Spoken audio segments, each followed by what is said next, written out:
Hi hello നമസ്കാരം. Venice കിച്ചണിലേക്ക് എല്ലാവർക്കും സ്വാഗതം. എന്തൊക്കെയുണ്ട്? എല്ലാവരും സുഖമായിരിക്കണോ? വിജയദശമിയൊക്കെ കഴിഞ്ഞു, എല്ലാവരും റിലാക്സ്ഡ് ആയിട്ട് ഇരിക്കുകയായിരിക്കും അല്ലേ? അപ്പോൾ നമ്മുടെ അവിടെയും വിജയദശമിയൊക്കെ നല്ല രീതിയിലാണ് എല്ലാം ചെയ്തത്. ഇതാണ് അലങ്കാരം ഒക്കെ ചെയ്ത് വെച്ചിട്ടുണ്ടായിരുന്നത്. അപ്പോൾ നമുക്ക് ഒരുപാട് ദിവസങ്ങളൊന്നും പുസ്തകം വെച്ച് പൂജ കഴിക്കാൻ സാധാരണ പോലെ നാട്ടിലത്തെ പോലെയൊന്നും പറ്റില്ല. എന്ന് വെച്ചാൽ ഇവിടെ സ്കൂളുണ്ട്, എനിക്ക് ജോലിയുണ്ട്. അപ്പോൾ നമുക്ക് എല്ലാം ഇങ്ങനെ 3 ദിവസം ഒന്നും വെച്ചിരിക്കാൻ പറ്റില്ല. അപ്പോൾ നമ്മളെന്താ ചെയ്തതെന്ന് വെച്ചാൽ തലേദിവസമാണ് നമ്മൾ വെക്കാം എന്ന് ഉദ്ദേശിച്ചത്. അതായത് സ്കൂൾ കഴിഞ്ഞ് വന്നതിന് ശേഷം വൈകുന്നേരം നമുക്ക് വെക്കാം എന്നുള്ള രീതിയിൽ. പക്ഷേ നമ്മൾ എന്താണ് പറയുക, ഫോട്ടോസൊക്കെ വെച്ച്, ദൈവങ്ങളുടെ ഫോട്ടോ ഒക്കെ വെച്ച് അലങ്കാരമൊക്കെ കറക്റ്റായിട്ട് ചെയ്തു വെച്ചിട്ടുണ്ടായിരുന്നു. പിന്നെ 3 നേരം പ്രസാദങ്ങളൊക്കെ വെച്ചിട്ടാണ് പൂജ കഴിച്ചുകൊണ്ടിരിക്കുന്നുണ്ടായിരുന്നത്. പക്ഷേ വെക്കുന്ന കാര്യങ്ങളെല്ലാം തന്നെ നമുക്ക് അന്നത്തെ ദിവസം തലേദിവസം രാത്രി വെച്ചാൽ മതി എന്നുള്ളതായിരുന്നു കണക്കിൽ വെച്ചിട്ടുണ്ടായിരുന്നത്. അപ്പോൾ മോൻ്റെ അപ്പോൾ കിച്ചു സ്കൂളിലേക്ക് പോകുന്നതിന് മുമ്പ് തന്നെ പൂജ കഴിക്കുക എന്ന് വിചാരിച്ചു. സോ ഒരാഴ്ചയായിട്ട് കണ്ണേട്ടൻ ഉണ്ടായിരുന്നില്ല. കണ്ണേട്ടൻ ബിസിനസ് ട്രിപ്പായിരുന്നു. അതുകൊണ്ട് ഞാനും കിച്ചുവും മാത്രമേ ഉണ്ടായിരുന്നുള്ളൂ. അപ്പോൾ എനിക്ക് രാവിലെ അവനെ കൊണ്ടുപോയി വിടുകയും വേണം, വൈകുന്നേരം അവനെ പിക്കും ചെയ്യാനുള്ള ഡ്യൂട്ടി ഉണ്ട്. അല്ലെങ്കിൽ പൊതുവേ കണ്ണേട്ടനാണെങ്കിൽ കണ്ണേട്ടൻ രാവിലെ കൊണ്ടുപോയിട്ട് വിടും, ഞാൻ വൈകുന്നേരം പിക്ക് ചെയ്യുകയാണ് ചെയ്യുക. അപ്പോൾ അത് കഴിഞ്ഞ് വന്നതിന് ശേഷം വൈകുന്നേരം ഞാൻ പായസവും വടയൊക്കെ വെച്ചു പൂജ കഴിക്കാൻ. അപ്പോൾ എൻ്റെ ആയുധങ്ങൾ അവിടെ വെച്ചു. പിന്നെ ഞാൻ ഒരു ദിവസം ലീവ് എടുത്തു, സോ ദാറ്റ് എനിക്ക് വർക്ക് ചെയ്യാൻ പോകണ്ടല്ലോ. അപ്പോൾ എല്ലാം വെച്ചിരിക്കുകയല്ലേ പൂജയ്ക്ക് എന്നുള്ള രീതിയിൽ മോനും മോൻ്റെ പുസ്തകങ്ങളെല്ലാം വെച്ചു. മനുവും അവിടെ, ഞാൻ മനുവിൻ്റെ അടുത്ത് പറഞ്ഞിട്ടുണ്ടായിരുന്നു പുസ്തകം വെക്കേ എന്ന് പറഞ്ഞിട്ടുണ്ടായിരുന്നു. പുസ്തകം വെച്ചിട്ട് നമ്മൾ പൂജയൊക്കെ കഴിച്ചു. അത് കഴിഞ്ഞ് അടുത്ത ദിവസം രാവിലെ നേരത്തെ തന്നെ നമ്മൾ വളരെ നേരത്തെയാണ് കാര്യങ്ങൾ ചെയ്തത്. എന്താ വെച്ചാൽ 6:30 നമ്മൾ സ്കൂളിലേക്ക് ഇറങ്ങണമല്ലോ. അതിനു മുമ്പായിട്ട് വീട്ടിൽ എല്ലാ പൂജയും കഴിയണം, വണ്ടി പൂജ കഴിയണം. അത് കഴിഞ്ഞതിന് ശേഷം ഇവനെ കൊണ്ടുപോയിട്ട്, എനിക്ക് കിച്ചുവിനെ കൊണ്ടുപോയിട്ട് സ്കൂളിലേക്ക് വിടണം. 6:30 ഇറങ്ങുകയും വേണം. അപ്പോൾ അതുകൊണ്ട് തന്നെ വളരെ നേരത്തെ എല്ലാ പൂജകളും എല്ലാ കാര്യങ്ങളും ചെയ്തു. എൻ്റെ വണ്ടി മാത്രമേ ഉണ്ടായിരുന്നുള്ളൂ. കണ്ണേട്ടൻ്റെ വണ്ടി സർവീസിന് പോയിരിക്കുകയായിരുന്നു. എന്താ വെച്ചാൽ കണ്ണേട്ടൻ എന്തായാലും ഇവിടെ ഇല്ല.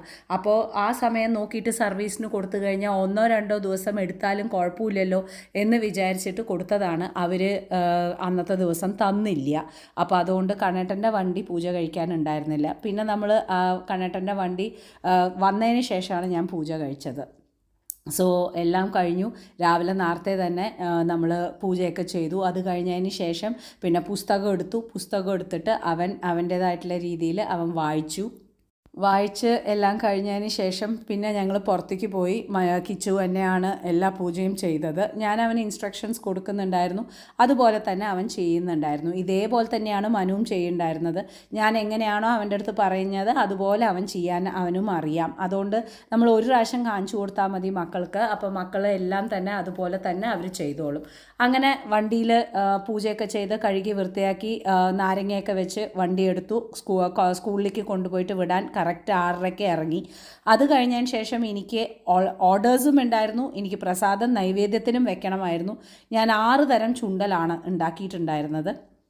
സോ ഓർഡറും എനിക്കുണ്ടായിരുന്നു, ചുണ്ടലിന് വേണ്ടിയിട്ടുള്ള ഓർഡേഴ്സും ഉണ്ടായിരുന്നു. പിന്നെ നെയ്പായസത്തിൻ്റെ ഓർഡറായിരുന്നു ഉണ്ടായിരുന്നത്. സോ എന്തൊക്കെ തരം ചുണ്ടലാണ് ഉണ്ടാക്കിയെന്ന് നോക്കുകയാണെന്നുണ്ടെന്നുണ്ടെങ്കിൽ, കോൺ ഇല്ലേ, സ്വീറ്റ് കോൺ, ആ സ്വീറ്റ് കോൺ കൊണ്ട് ചുണ്ടൽ ഉണ്ടാക്കിയിട്ടുണ്ടായിരുന്നു. പിന്നെ അത് കഴിഞ്ഞതിന് ശേഷം ഉണ്ടാക്കിയിട്ടുണ്ടായിരുന്നത് നമ്മുടെ വൻപയർ, വെള്ളപ്പയർ കൊണ്ട് ചുണ്ടൽ ഉണ്ടാക്കിയിട്ടുണ്ടായിരുന്നു. അത് കഴിഞ്ഞതിന് ശേഷം കടലപ്പരിപ്പ് കൊണ്ട് ചുണ്ടൽ ഉണ്ടാക്കിയിട്ടുണ്ടായിരുന്നു. പിന്നെ ഉള്ളത് നമ്മുടെ പീനട്ട്സ്, അതായത് നമ്മുടെ നിലക്കടല പുഴുങ്ങിയിട്ട് അതുകൊണ്ട് ചുണ്ടൽ ഉണ്ടാക്കിയിട്ടുണ്ടായിരുന്നു. ഒന്നിലും ഉള്ളി അതേമാതിരി വെളുത്തുള്ളി ഒന്നും തന്നെ ചേർത്തിട്ടില്ല. പിന്നെ നമ്മുടെ സാധാരണ വെള്ളക്കടല ചുണ്ടൽ, അത് കഴിഞ്ഞ് ചെറുപയർ ചുണ്ടൽ. ഇങ്ങനെ ചുണ്ടലിൻ്റെ വെറൈറ്റീസ് 6 ഞാൻ വെച്ചിട്ടുണ്ടായിരുന്നു പ്രസാദത്തിന്. അത് കഴിഞ്ഞ് നല്ല അടിപൊളിയായിട്ടുള്ള രീതിയിലുള്ള നെയ്പായസവും ഉണ്ടാക്കി വെച്ചിട്ടുണ്ടായിരുന്നു. അപ്പോൾ ഇതിൻ്റെയൊക്കെ റെസിപ്പി ഏതെങ്കിലും വേണമെന്നുണ്ടെന്നുണ്ടെങ്കിൽ ഒന്ന് കമൻ്റ് ഇട്ടാൽ മതി, ഞാൻ അത് സെപ്പറേറ്റ് ആയിട്ട് ഇടാം. ഇതിൻ്റെ ഇടയിൽ കൂടെ ഇടണ്ട പറഞ്ഞിട്ടാണ്. അപ്പോൾ അത് എല്ലാം വെച്ചു. വൈകുന്നേരം പൂജയൊക്കെ കഴിഞ്ഞതിന് ശേഷം എനിക്ക് ഒരു സ്പെഷ്യൽ റിക്വസ്റ്റ് ഓർഡർ ഉണ്ടായിരുന്നു. അതായത് പനീർ ഷവർമ വേണം എന്ന് പറഞ്ഞിട്ടുള്ള സ്പെഷ്യൽ റിക്വസ്റ്റ് വന്നിട്ടുണ്ടായിരുന്നു. അപ്പോൾ അങ്ങനെ ഞാൻ പനീർ ഷവർമ ഉണ്ടാക്കാം എന്ന് വിചാരിച്ചിട്ട്, എന്താ വെച്ചാൽ അതൊരു നല്ല വലിയ ഓർഡർ തന്നെയായിരുന്നു.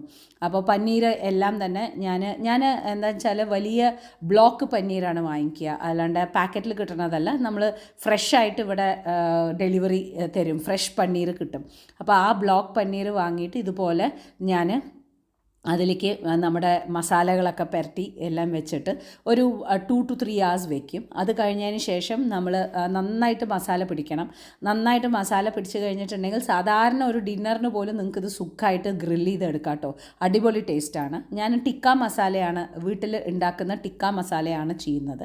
എന്നിട്ട് ഞാൻ ഗ്രിൽ പാനിൽ വെച്ചിട്ട് അതിനെ നന്നായിട്ട് ഗ്രില്ല് ചെയ്യും. അപ്പുറത്തും ഇപ്പുറത്തേക്കും ആയിട്ടുള്ള രീതിയിൽ ആ ഗ്രിൽ മാർക്ക് വരുന്ന പോലെ തന്നെ നല്ല പോലെ ഒന്ന് ഗ്രില്ല് ചെയ്തെടുക്കുക. ഞാൻ എന്താ ചെയ്യുകയെന്ന് വെച്ചാൽ ആ ഒരു ചാർ എഫക്റ്റ് കിട്ടാൻ വേണ്ടിയിട്ട് ഞാനൊന്ന് ടോർച്ച് കാണിക്കാറുണ്ട്. അപ്പോൾ ആ ചാർ എഫക്റ്റ് കിട്ടും നല്ല പോലെ. അത് മാത്രമല്ല ഈ ഷവർമ്മയുടെ ഉള്ളിൽ ഇങ്ങനെ ഒരു ചാർ എഫക്റ്റ് കിട്ടുന്ന സമയത്ത് ആ നല്ലൊരു സ്മെല്ലായിരിക്കും. അതുകൊണ്ടാണ് വീട്ടിലുണ്ടാക്കണ മസാല ആയതുകൊണ്ട് തന്നെ നല്ലൊരു സ്മെല്ലാണ്. ഇതിൽ പനീർ മാത്രമല്ല കേട്ടോ, നിങ്ങൾക്ക് ചിക്കൻ ഉണ്ടാക്കാം, നിങ്ങൾക്ക് മഷ്റൂം ഉണ്ടാക്കാം, നിങ്ങൾക്ക് സോയ ഉണ്ടാക്കാം, എന്ത് വേണമെങ്കിലും ഉണ്ടാക്കാം. അപ്പോൾ ഞാൻ പൊതുവേ ഇങ്ങനെയാണ് ചെയ്യാറുള്ളത്. പിന്നെ ഞാൻ വലിയ കുബൂസ് എടുത്തിട്ട് ഞാൻ ഹമൂസ് അതിലേക്ക് ആദ്യം തേക്കും. വലിയ ഷവർമയാണ് ഞാൻ കൊടുക്കാറുള്ളത് പൊതുവേ. എന്ന് വെച്ചാൽ എനിക്ക് എപ്പോഴും തോന്നാറുണ്ട് ഇങ്ങനെ പീക്കിരി പോലെ കഴിച്ചിട്ട് എന്താ കാര്യമെന്ന്. അപ്പോൾ അതങ്ങനെ നമ്മൾ ചാറ് ചെയ്ത് വെച്ചിരിക്കുന്ന നമ്മുടെ പനീർ അതിലേക്ക് ഇടുക. അത് കഴിഞ്ഞതിന് ശേഷം ഞാൻ ലെറ്റ്യൂസ്, പിന്നെ വീട്ടിലുണ്ടാക്കിയിട്ടുള്ള ഗാർലിക് സോസ്, അതേമാതിരി തന്നെ സ്പൈസി സോസ് എല്ലാം വെച്ചിട്ട് ഫ്രഞ്ച് ഫ്രൈസും കൂടിയിട്ട് നമ്മൾ ഫ്രൈ ചെയ്തതിന് ശേഷം രണ്ടും കൂടി കമ്പൈൻ ചെയ്തിട്ടാണ് ഞാൻ വിനീസ് കിച്ചണിൽ ഇത് കൊടുക്കുന്നത്. അങ്ങനെ അന്നത്തെ ദിവസം നമ്മുടെ സ്പൈസി പനീർ ഷവർമ വിത്ത് ഫ്രൈസ് എല്ലാം തന്നെ ഡെലിവറി എല്ലാം കഴിഞ്ഞു. അത് കഴിഞ്ഞ് രാത്രി ഞാനും കിച്ചുവും മാത്രമല്ലേ ഉള്ളൂ. അപ്പോൾ ഞങ്ങൾ രണ്ടുപേരും കൂടിയിട്ട് പൂരി ഉണ്ടാക്കി കഴിക്കാം. കുറേ ആയില്ലേ പൂരി ഉണ്ടാക്കിയിട്ട് എന്നും പറഞ്ഞിട്ട് ഞങ്ങൾ പൂരി ഉണ്ടാക്കാമെന്നും പറഞ്ഞ് പൂരി ഉണ്ടാക്കി. പിന്നെ വെള്ളം പോലെ മസാല, അതായത് എന്താ പറയുക, തട്ടുകടയിലൊക്കെ കിട്ടുന്ന പോലത്തെ വെള്ളം പോലെ മസാല ഞങ്ങൾക്ക് ഭയങ്കര ഇഷ്ടമാണ്. അപ്പോൾ ആൾക്ക് ഒരു എന്താ പറയുക, ഒരു 2-3 പൂരിയൊക്കെ ഉണ്ടെങ്കിൽ ഞങ്ങൾക്ക് ധാരാളം മതി. അപ്പോൾ 3 പൂരി അവന്, 3 പൂരി എനിക്ക്, ഒരു 3 പൂരി സൂസന്. അപ്പോൾ ഞാൻ കുറച്ച് പേരെ 2-3 പേരല്ലേ ഉള്ളൂ. അപ്പോൾ ഞങ്ങൾ അതെല്ലാം ഉണ്ടാക്കി. അത് കഴിഞ്ഞതിന് ശേഷം രാത്രി അതെല്ലാം നേരത്തെ തന്നെ കഴിച്ചു. രാത്രി എന്ന് പറയാൻ പറ്റില്ല കേട്ടോ, ഞാനൊക്കെ നേരത്തെ കഴിക്കും. അതുകൊണ്ട് തന്നെ നേരത്തെ അതൊക്കെ ചെയ്തു. കിച്ചു ഏകദേശം ഒരു 7 മണിയാവുമ്പോൾ കഴിക്കുന്നതാണ്. ഞാൻ അതിലും നേരത്തെയാണ് കഴിക്കാറുള്ളത്. അപ്പോൾ അതെല്ലാം ഉണ്ടാക്കി കഴിഞ്ഞതിന് ശേഷം പിന്നെ നമ്മൾ ഇരിക്കുന്ന സമയത്താണ് നമ്മുടെ മനുവിൻ്റെ ഫോണ് വന്നത്.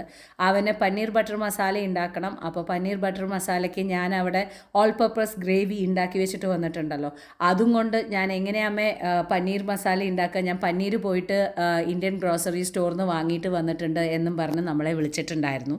സോ അന്ന് ഞാൻ നിങ്ങളുടെ അടുത്ത് കാണിച്ചു തന്നിട്ടുണ്ടായിരുന്നില്ലേ APG ഗ്രേവി എന്ന് പറയുന്ന ഒരു സംഭവം, അതായത് ഓൾ പർപ്പസ് ഗ്രേവി എന്നാണ് അതിനെ പറയുക. അതിനെ ക്യൂബാക്കി വെച്ചിട്ടുണ്ടായിരുന്നു. അതിന്ന് ഒരു 4 ക്യൂബ് എടുത്തിട്ട് ഇങ്ങനെ ഒരു പാനിലിട്ടിട്ട് കുറച്ച് വെള്ളം ഒഴിച്ച് വെച്ചിട്ടുണ്ടെങ്കിൽ അതിലേക്ക് അത് നന്നായി തിളയ്ക്കുമ്പോൾ ആ ഒരു ഗ്രേവി ആയിട്ട് നമ്മുടെ പനീർ ബട്ടർ മസാലയുടെ ഗ്രേവി ഉണ്ടാവില്ലേ, അതുപോലത്തെ ഗ്രേവി ആയിട്ട് അത് മാറും. അതിലേക്ക് നിങ്ങൾ എന്ത് വേണമെങ്കിലും ഇടാം. ഇന്ന് അവനിട്ടത് പനീരാണ്. അപ്പോൾ ഇന്ത്യൻ ഗ്രോസറി സ്റ്റോറിൽ പോയിട്ട് പനീർ വാങ്ങിയിട്ട് വന്നിട്ട് പനീർ അതിലേക്ക് ഇട്ടിട്ടുണ്ടായിരുന്നു. സോ ഇങ്ങനെ ഒരു ഫുൾ പാൻ പനീർ അവന് കിട്ടും. അപ്പോൾ അവനൊരു 3 ദിവസം അടുപ്പിച്ച് കഴിക്കാൻ പറ്റും. അതിന് വേണ്ടിയിട്ടാണ്, അതുകൊണ്ടാണ് ആ APG ഗ്രേവി ഉണ്ടാക്കി വെച്ചിട്ട് തന്നെ വന്നത്. സോ നമ്മൾ ഇതിൽ വേണമെങ്കിൽ ചിക്കൻ ഇടാം, അപ്പോൾ അതൊരു ബട്ടർ ചിക്കനായി മാറും. ഇല്ല നിങ്ങൾക്ക് ഗ്രീൻ പീസ് ആണെങ്കിൽ ഗ്രീൻ പീസ് ആയിട്ട് കഴിക്കാം. അപ്പോൾ ഇതാണ് നമ്മുടെ APG ഗ്രേവിയുടെ ആ ഒരു പ്രത്യേകത. അങ്ങനെ പല പല കുക്കിങ്ങുകളും അവനും നല്ല താല്പര്യമുണ്ട്.